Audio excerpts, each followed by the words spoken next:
हो या एप्पल हो, दोनों में एक ही टाइप का शुगर है, that sugar is fructose, and fructose is low on the glycemic index.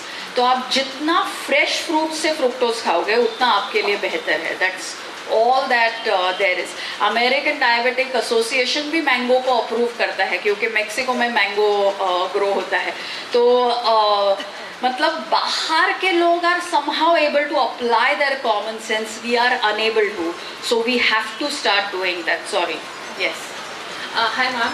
Yes. Being from this generation, I wanted to know any food that we need to include for good skin and good immune system. Good skin and good immune system: rice, ghee, and chutney or a homemade achar. These are homemade achar. Anything. आपका जो भी local चटनी बनता है वो वाला चटनी, no Nagma, no to से no या, so any चटनी जो आप घर पे बनाएं, एनी आचार जो आपको दादी नानी ने सिखाया है कैसे बनाने का, वो अगर आप खाओगे तो आपका स्किन, आपका इम्यून सिस्टम, वो सब कुछ अच्छा रहता है। आचार के लिए पिंपल्स के लिए बोलते हैं। अरे नहीं, आचार कितना खाना चाहिए सबको मालूम है। हमको ये भी मालूम है ना, आचार सब्जी जैसे मत खाओ, ये सुना है आपने? तो बस आपको वही करना है कि सब्जी को सब्जी की तरह, आचार को आचार की तरह, लेकिन आचार खाइए तभी जाएगा आपका पिंपल्स। कैसे जाता है आचार खा के? बिकॉज व्हेन यू ईट आचार में एक हिडन विटामिन रहता है, विटामिन K2। वो विटामिन D असिमिलेशन को आसान कर देता है। आचार में हिडन जो रिएक्शन होती है आचार में, हम लोग आम का अचार डालते हैं, आंवले का अचार डालते हैं, लोग अलग अलग चीज़ों का, नींबू का अचार डालते हैं।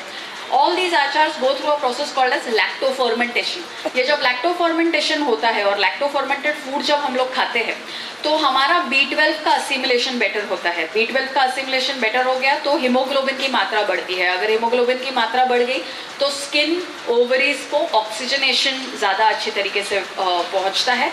लेकिन क्या हो गया है कि हमारे यहाँ पे जो हमारी दादी और नानी थी, उसके पास बजट नहीं था आचार को प्रोबायोटिक करके बेचने का। ओके, सो अगर हम प्रोबायोटिक के बारे में सोचते हैं, हम वापस फूड इंडस्ट्री वाला ही कोई खाना सोचते हैं, but actually the real probiotic, the real prebiotic is the आचार। Yes. Hi, my question is on ठीक है नहीं आप? no problem, on food pattern.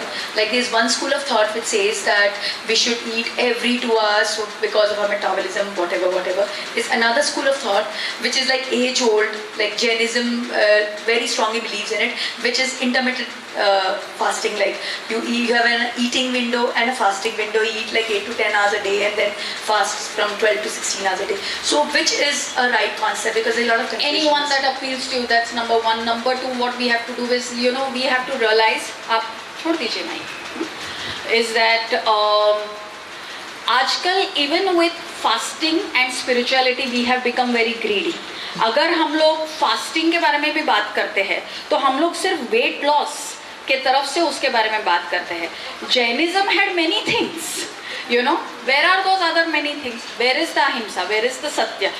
We are not, are we true followers of that? And then because we are followers of that, are we eating like the Marasas where we have one kind of food and then we have another kind of food, and are we following the Chomasa and all of that, and are we doing that for a higher purpose, or are we just doing that for weight loss? I think that's the first question that we need to ask to ourselves. And the other thing that we have to know is that the only diet that works is a diet that allows you to stay more productive through the day, that gives you good sleep, that makes you feel like saying thank you when someone tells you that you're looking good.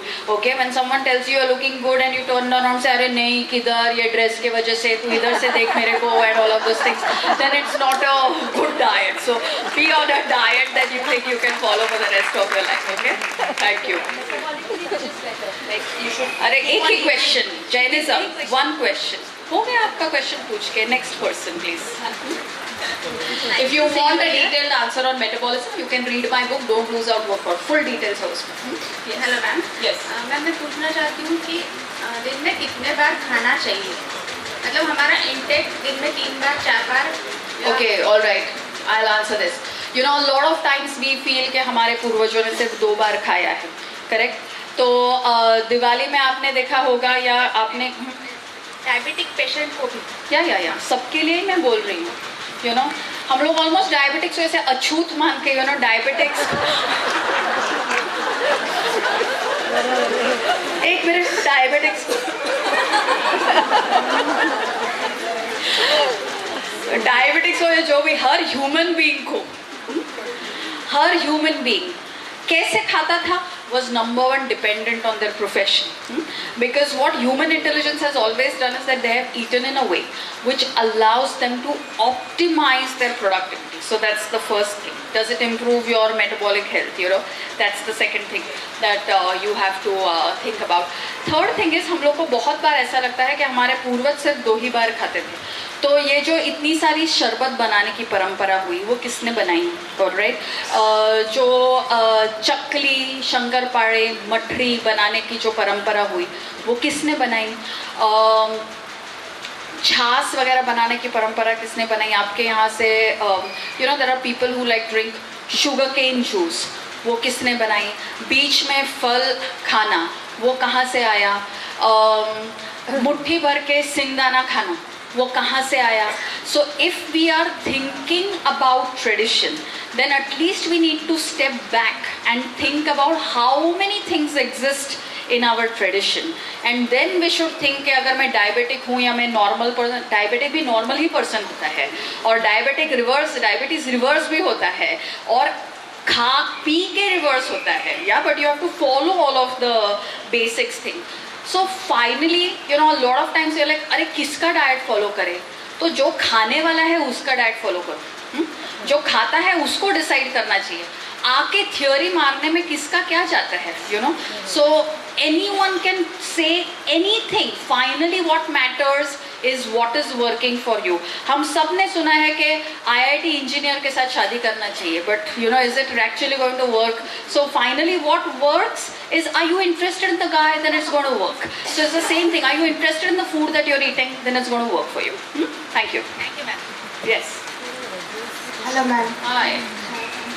मेरे को ये पूछना है कि जैसे आप बोलते हैं कि टीवी देखते देखते खाना नहीं खाना चाहिए, तो टीवी देखते देखते रूटीन जैसे टॉक करते हैं फैमिली सब बैठ के, तो वो भी सही है क्या?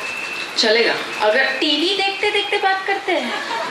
नहीं, खाते खाते बात करते हैं. ओके, ऑलराइट, ठीक है. Okay okay okay. अगर बातें करते करते कोई खा रहा है तो that is fine, that is fine. झगड़ा नहीं करना चाहिए खाने पे, एक दूसरे को टोकना नहीं चाहिए खाने पे. अरे कितना खा रहा है ऐसे नहीं बोलना चाहिए. सो अगर आप हंसी मजाक में नीचे बैठ के अगर आप खा रहे हो तो दैट इज़ गुड. मेरा क्वेश्चन है कि खाते खाते जो अपन खा रहे हैं उस पर कॉन्सेंट्रेट नहीं करके दिन भर डिस्कस जो हुआ उसी पे कॉन्सेंट्रेट करते हैं, वो सही है या गलत? अगर आपको जो कॉन्वर्सेशन हो रहा है वो गलत डायरेक्शन में जा रहा है, अगर आपको ऐसे लग रहा है तो आप रुकाओ खाने पे, अदरवाइज बातें तो हो ही सकती है खाने पे. Okay, thank you. And thank you for being so patient. Yes, Namaste, नमस्कार. You helped me be a happy and stronger person. Thank you so much. Thank you very much. And my question is that I am a Punjabi married to a Haryanvi, and दोनों cultures में दूध Correct. बहुत ज़्यादा.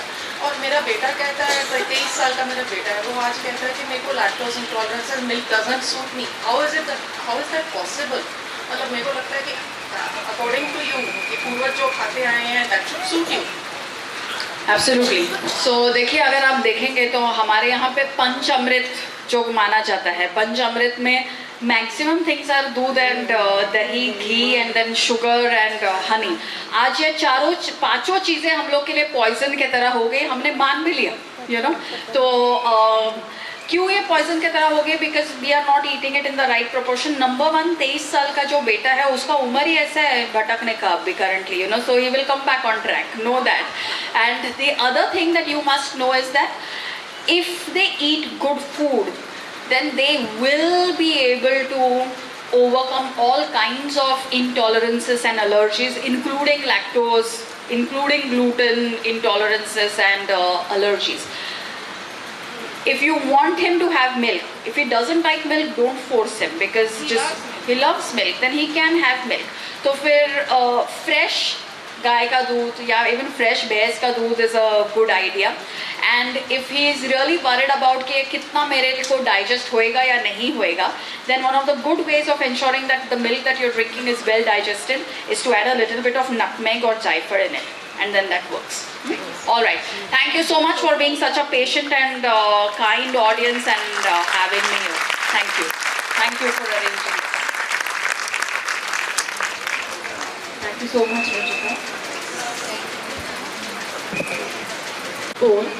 Accordingly, would like to thank Chitnavis Center for being a partner for Knowledge Series, Mr. Sunil Raisoni for providing such an opportunity to arrange such programs which is open for all, and thanks to the team SGR Knowledge Foundation. Our next program of Knowledge Series is on 24th of November, that is at evening 6, and it will be Music Clinic by Dr. Rahul Joshi. And before that, we have one program which is on 16th of November. It is of Prabhu Gaur Gopal Das ji. For that, we'll require your mobile number so that we can send the SMS about the venue and timing for the session. Thank you.